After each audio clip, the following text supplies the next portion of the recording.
Hey, and welcome back to another Saturday of Osoroshii Saturday. I am your host, Unarrested, and I want to just say thank you guys so much for the warm response to welcoming this show back. I can't thank you enough for that, but with that said, I'd like to jump right into the scary stories, with our first one being a brand new Shinrei-kan, or cursed, haunted, ghostly spot known simply as the Yellow House.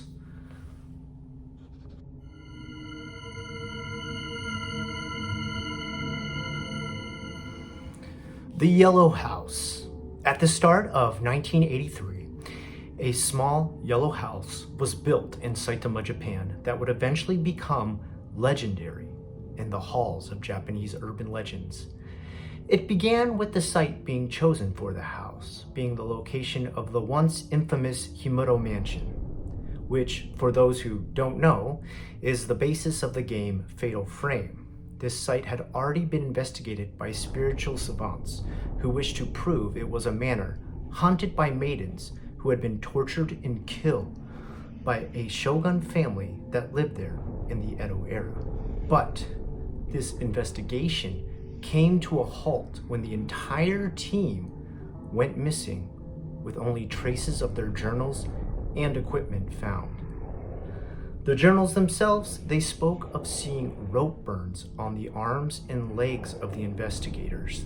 These rope burns marked the same stress points that would have been squeezed to an incapacitating point on the maidens who were bound to the bridge of the manor, as it was thought having their pure blood drip onto the threshold would block the entrance of corruption and demons beyond the mortal coil. Nonetheless, this past was forgotten and buried, and the laws that ordered full disclosure of past deaths on a property were wiped clean, as they did not apply once a foundation was cleared and rebuilt. What was rebuilt was a contemporary yellow prefab house meant to be for a simple nuclear Japanese family. But from the day the first family began to inhabit this place, it appeared as though the scabs of the curse over this land were ripped open once more, and they began to bleed into the brand new abode. It began with a newly married couple from Aichi. They moved in with fresh faces and a baby on the way. All was going well till the husband, who was a salaryman, lost his job and began to try to make up for the lost income by gambling in pachinko parlors. This only led to further money troubles and a gambling addiction for the husband, who quickly whittled away the couple's savings. This led to the wife snapping and murdering the husband in a stabbing rage, after which it is said she took her own life via hanging, leaving her child unable to survive until birth. This was the house's first full family it had dragged into a dark death that was said to also be part of the inspiration for the movie known as Ju-on, aka The Grudge, in which a house is residually haunted and cursed, destroying the life of any who enter. In this case, art imitates life, as the very next family who moved in after the entire house was refurbished with multiple loans during the early 90s bubble era in Japan. This was a great time for Japan, where it is said economically Japan was leading the way for having some of the best prices and loans and job incomes for new families. Sadly, it is said that almost as soon as the house was finished and the family moved in, the Japanese economic bubble burst, and both the husband and wife were left in a world of debt and misery. The couple decided to commit suicide together. The house's price was now down, way below market due to its dark past, and a young couple took advantage of the opportunity to move in. This time, it is said, they only lasted about 6 months before suddenly up and moving out. In a harrowing account, it is said that this was not the typical move out, as one spouse apparently went completely mad and ran into the woods, never to be seen again, and the other suffered such severe PTSD that they were remanded to a psychiatric hospital for the rest of their life. Apparently, their time in the house had been so traumatic that it had cost both the husband and their wife every bit of their sanity.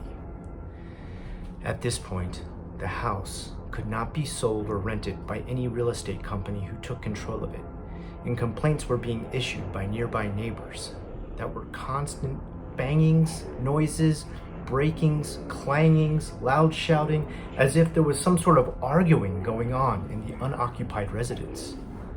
Police were sent to the house on multiple occasions, shining lights into the windows, not to see a soul inside. One team of cops even dared to enter the house and go room to room investigating. It is said in their reports, they said they had seen shadows beyond the windows of the doors and paper slides, but every time they would pull one open, no one would be in any of the rooms, aside from some odd black stains that seemed to have penetrated to the very core of the tatami mats in each room. No one was living there or squatting there. Eventually, even these two cops themselves were said to also suffer horrible fates. One committed suicide with his own police-issued handgun. The other became catatonic and spent the rest of his days institutionalized. Before the house was knocked down, a curious team of TV producers brought a famous psychic known as Tanigawa Aiko, who had been known to be a soothsayer of discontent and evil spirits. She was to be filmed entering the house to attempt to understand the dread that was felt crossing its threshold. Only the show did not go the way it was planned. As soon as the crew drove up to the house, it is said Aiko fell violently ill and began shaking uncontrollably. The producer of the show sat her down and did his best to settle her nerves and wait for her nausea to pass.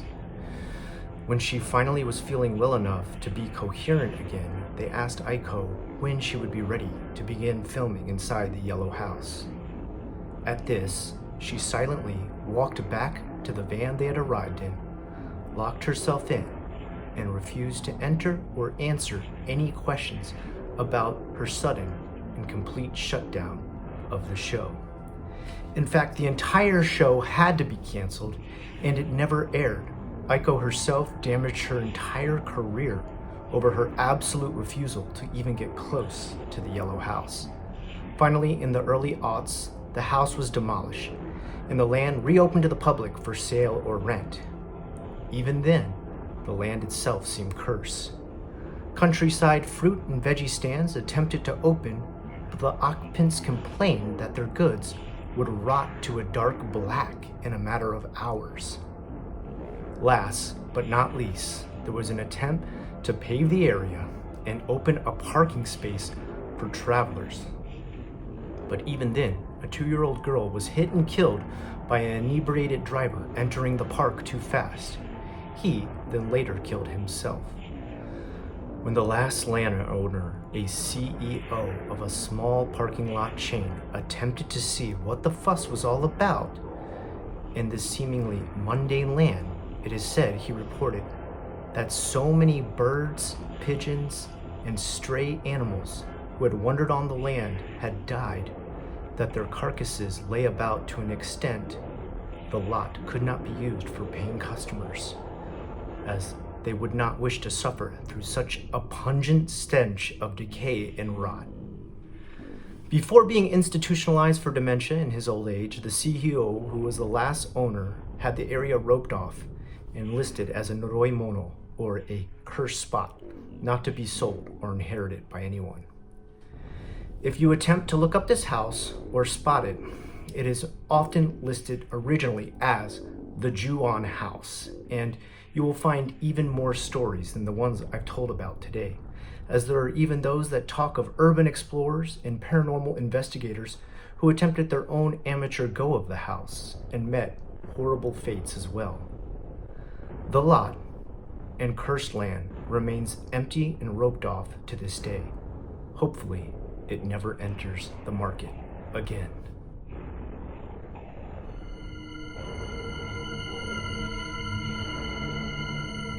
For our last story tonight, I always like to delve into either a picture, a video, or a game that has something creepy that is actually known to have some sort of proof behind it. Now tonight, it's a little bit harder because it deals with a real estate company. Now in Japan, when you look up a real estate company online and the different properties that they have listed, they have many different pictures of the inside of the place, letting you see each and every room before you even visit. You can even take 3D tours and kind of walk around.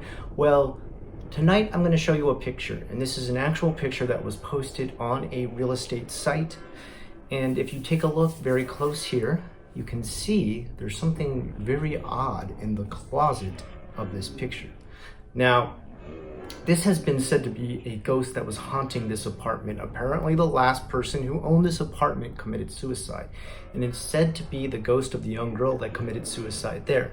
Some people, of course, do not believe this, which is understandable, and have even said perhaps it's just one of the real estate agents who happened to be along while the photos were being taken and were trying to hide. But this seems like an odd story to me, because if they were going to hide, why wouldn't they just step behind the photographer?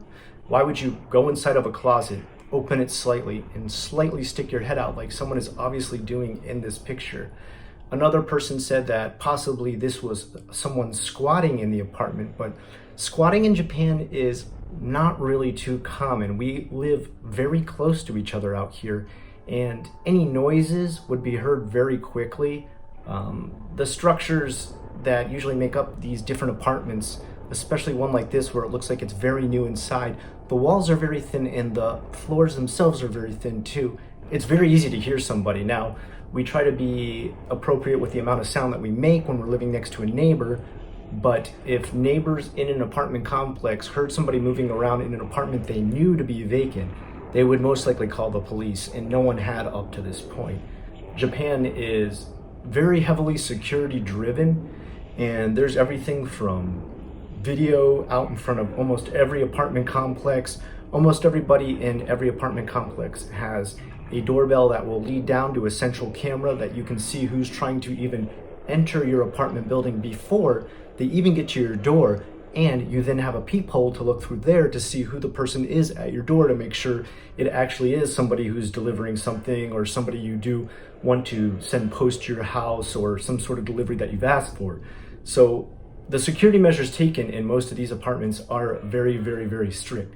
So somebody being able to just sneak into an apartment complex where you'd have to get past an entry code to get into the door, and then also have a key to be able to get into the apartment, and then also not be seen by anybody else in an apartment where we all live very, very close together, it's hard to believe. So what exactly this is, not sure. Some theories go with people just exploring abandoned buildings. People go with ideas that this was a real estate agent caught off guard who had been hiding in there. And some people have gone with that perhaps this was an open house and someone had already been hiding inside of the house before that, because every once in a while they have an open house real estate going on with the way they sell things here in Japan. But even that's kind of rare. So this is a very strange one. We definitely have evidence here that something is behind the door in this picture. Some have said it's a ghost. Actually, when the company itself was told about this picture and asked by Nichan, the equivalent to 4chan in America, the company took down the picture immediately, and this is all that's been saved from it. Apparently there were other shots of this, and there were other angles of seeing this person behind the door. They refused to answer any questions about it, and now the real estate company itself is now defunct, so we're not going to get any more words out of them. What do you guys think this is? Please let me know in the comments down below. I love sharing these with you guys. I've got so many brand new ones to share with you. The thing I can't wait for is I'm going to save up all the really good media. So for example, video games, weird sightings on video, home video type camera ghost sightings. those spooky pictures from the past. I'm going to save a bunch of them and try to do a good summer scare session coming up soon, as summer's approaching us pretty fast. I hope these are keeping you entertained, and I hope you're staying safe and healthy during this COVID-19 outbreak. Until next time, I am Unrested. This has been Osoroshii Saturday. I will talk to you again real soon.